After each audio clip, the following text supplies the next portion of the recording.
So hello everyone, welcome to Engineers Career Point platform. So there is a good news again for the students of Haryana.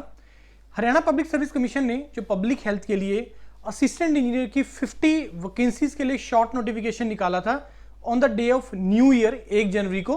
तो आज उसका detail notification आ गया है. 50 vacancies है जिसमें से 50% जनरल कैटेगरीज की है, जो कि बहुत अच्छी चीज़ है for the general category students, क्योंकि जनरल कैटेगरी स्टूडेंट्स को हमेशा से रहता है कि सर हमारे लिए कंपेरेटिवली कम आती है वैकेंसीज, बट इसमें आपको 50% आपका वेटेज है. अब यहाँ पे इस वीडियो में बहुत सारे डाउट्स हैं आप लोगों के. सबसे इंपॉर्टेंट डाउट है कि एग्जाम पैटर्न को लेके, एग्जाम सिलेबस को लेके.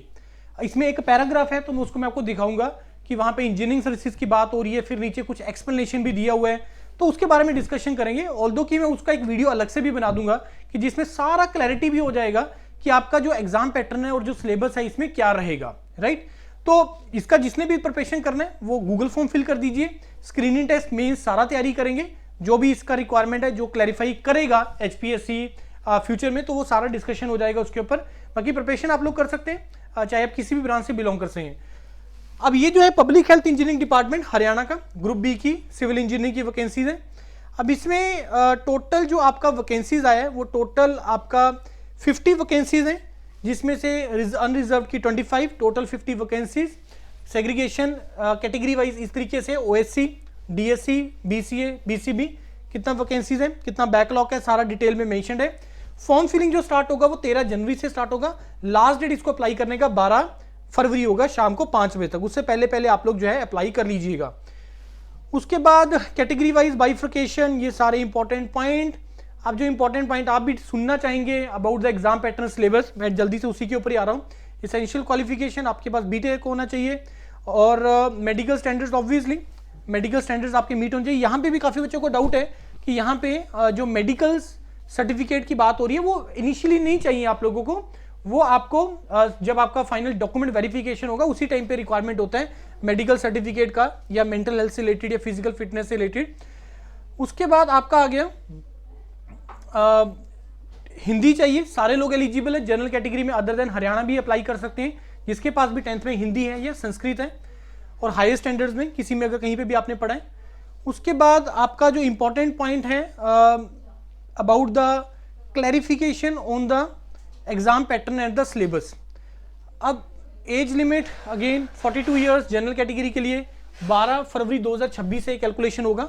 उसके बाद रिजर्व्ड कैटेगरीज के लिए एज पर द स्टैंडर्ड्स वही रहेगा. अब हम डिस्कशन करते हैं मोड ऑफ सिलेक्शन पे, क्योंकि मोड ऑफ सिलेक्शन एक ऐसा पॉइंट है जहां पे आप लोग कुछ डिस्कशन चाहेंगे. अब मोड ऑफ सिलेक्शन में क्या है, यहाँ पे मैं इसको आप लोग पढ़ लीजिएगा. मेरे को लग रहा है बहुत मेजोरिटी आप लोगों ने इसको पढ़ भी लिया है कि इसमें ये जो बात कर रहा है कि यूपीएससी एग्जामिनेशन पैटर्न की बात कर रहा है. 2020 में इसका लास्ट टाइम जब नोटिफिकेशन आया था तो उसमें जो एग्जाम हुआ था वो इंजीनियरिंग सर्विसेज पैटर्न पे हुआ था, जिसमें टोटल 1000 नंबर का पेपर था. 200 नंबर का आपका आया था इंग्लिश और जनरल स्टडीज वाला पार्ट, 200 नंबर का आया था ऑब्जेक्टिव टेक्निकल, 200 नंबर का आया था again objective technical. Paper 1 paper 2 के हिसाब से ये तुम्हारा प्रीलिम्स था. तो जिसमें प्रीलिम्स क्वालिफाई किया वो गया था मेंस में. मेंस में अगेन 2 पेपर थे, पेपर 1 पेपर 2, जो कि टेक्निकल ऑब्जेक्टिव पेपर थे, और उसके बाद लास्ट में आप लोगों का पर्सनैलिटी टेस्ट हुआ था, ये पीएच के लिए था. अब ऑब्वियसली रूल बुक्स में वो चीजें आ जाती हैं कि जब एक पैटर्न कोई डिपार्टमेंट फॉलो करता है सिलेक्शन का तो वो आता है, तो वो चीज यहां पे भी इन्होंने मेंशन की हुई है. अब यहां पे जो मेन इंपॉर्टेंट पॉइंट है, यहां पे इन्होंने कुछ एक्सप्लेनेशन दी है. एक्सप्लेनेशन यहां पे दी है कि इसकी रूल बुक को लेके यहां पे क्या एक्सप्लेनेशन है कि when so requested by the government the commission may hold a combined competitive examination for selection to the services as well as to any other engineering services or services of the state, and in such an event appointment shall be made in the order of merit indicated by the commission after allowing for personnel that are appointed to another service. अब इसका मैं आपको मतलब बताता हूं कि जो हमने इसको थोड़ा सा डिकोड करने की कोशिश की कि इसका मतलब क्या है. इसका मतलब बड़ा सिंपल है कि अगर गवर्नमेंट चाहे, मतलब कमीशन जो है वो गवर्नमेंट से परमिशन, या गवर्नमेंट जो है वो कमीशन को बोल सकता है कि अगर कभी इसको कंबाइन करवाना है, ब्रांच के हिसाब से कंबाइन करवाना है, स्क्रीनिंग को कंबाइन करवाना है, या आपको 2-3 रिक्रूटमेंट को कंबाइन करवाना है, तो रिक्वेस्ट मेड हो सकती है. रिक्वेस्ट के बेसिस पे आगे ये करवाया जा सकता है.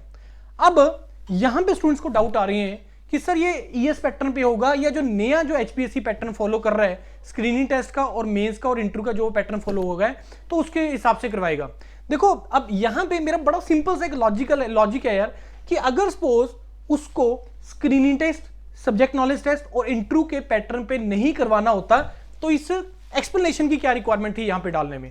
या तो होता ना कि ये एक्सप्लेनेशन हर किसी में लिखता, फिर तो बात अलग थी। लेकिन ये जो लिखा है सिर्फ इसी इस नोटिफिकेशन में लिखा है, जो कि पीएच जो एग्जामिनेशन पैटर्न फॉलो करता है, जो उनकी रूल बुक में लिखा होगा कि भाई वो इंजीनियरिंग सर्विसेज वाला पैटर्न फॉलो होना है, तो वो लिखा होगा। लेकिन यहां पे उसने एक्सप्लेनेशन दे दिया। एक्सप्लेनेशन देने का मतलब ये है कि मे बी कुछ दिनों के बाद वो बोले कि हमने परमिशन ले ली है जी गवर्नमेंट से और हमने इसको कंबाइन करवाना है, तो वो चांसेस भी हो सकते हैं।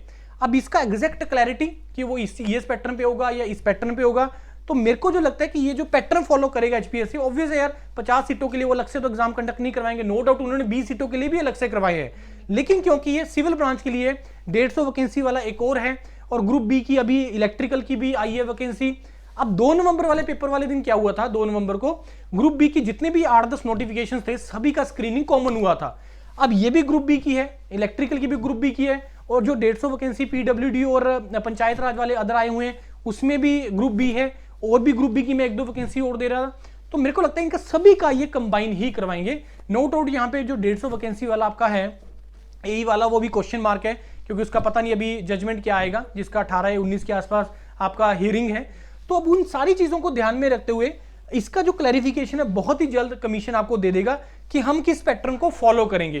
तो पैटर्न मेरे को जो लगता है, जो मैंने बताया कि स्क्रीनिंग टेस्ट होगा और वो कॉमन होगा इन सभी रिक्रूटमेंट के लिए, ग्रुप बी के लिए, और वो सारा का सारा नॉन टेक्निकल होगा, और उसके बाद आपका सब्जेक्ट नॉलेज टेस्ट होगा जो कि टेक्निकल सब्जेक्टिव होगा, और आपका लास्ट में जो है वो इंटरव्यू होगा, पर्सनैलिटी टेस्ट होगा।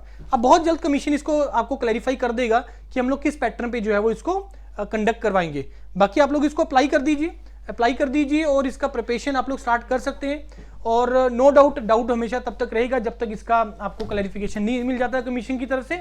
लेकिन मेरे को लगता है कि अगले हफ्ते 10 दिन के अंदर अंदर आपको क्लैरिटी मिल जाना चाहिए कि इसमें क्या पैटर्न वो लोग फॉलो करने वाले हैं। बाकी प्रिपरेशन के लिए आप लोग हमें इंजीनियर्स करियर पॉइंट योरपीडीए के साथ प्रिपरेशन कर सकते हैं।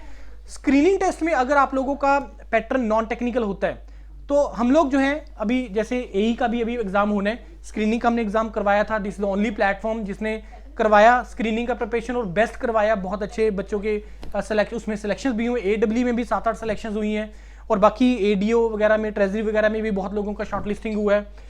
तो अब उसके लिए एक dedicated book engineers career point की टीम लॉन्च कर रही है, जिसमें स्क्रीनिंग टेस्ट का बिल्कुल एग्जाम पैटर्न के हिसाब से, देखो कंटेंट तो सारा कवर किया था, सिर्फ उसने एग्जाम का पैटर्न, एग्जाम की टाइप ऑफ क्वेश्चन उसने जो पूछा वो थोड़ा चेंज कर दिया, जिससे उसका थोड़ा सा डिफिकल्टी लेवल बढ़ा, राइट।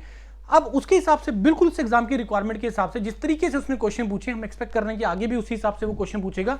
उसके लिए डेडिकेटेड बुक हम लोग बहुत ही जल्द लॉन्च कर रहे हैं, मे बी बाय 25 to 30 जनवरी वो बुक आप लोगों को अवेलेबल हो जाएगी, जिसमें आपको सफिशिएंट नंबर ऑफ क्वेश्चन रहेंगे। क्योंकि आप लोगों ने भी जैसे हरियाणा जी के सभी ने पढ़ लिया, पॉलिसी सारी पढ़ ली, लेकिन जिस टाइप से उसने क्वेश्चन पूछे आप चाहोगे कि वैसा क्वेश्चन प्रैक्टिस करना, क्योंकि मार्केट में कोई बुक अवेलेबल नहीं है कि जो उस पैटर्न पे आप लोगों को क्वेश्चन प्रैक्टिस करवाएगी। तो योरपीडीए टीम इज रेडी। आपको बहुत जल्द बुक का भी हम लोग यहाँ पे दिखाना स्टार्ट कर देंगे कि ये देखिए इस टाइप से क्वेश्चन है, इस टाइप से आप लोगों को मिल रहा है, तो आप लोग उस बुक को लेके जो है अपना तैयारी स्टार्ट कर सकते हैं। इसके बाद भी अगर आपको कोई डाउट बचे आप कमेंट सेक्शन में डालिए, I am going to answer over there, right. Thank you and all the best.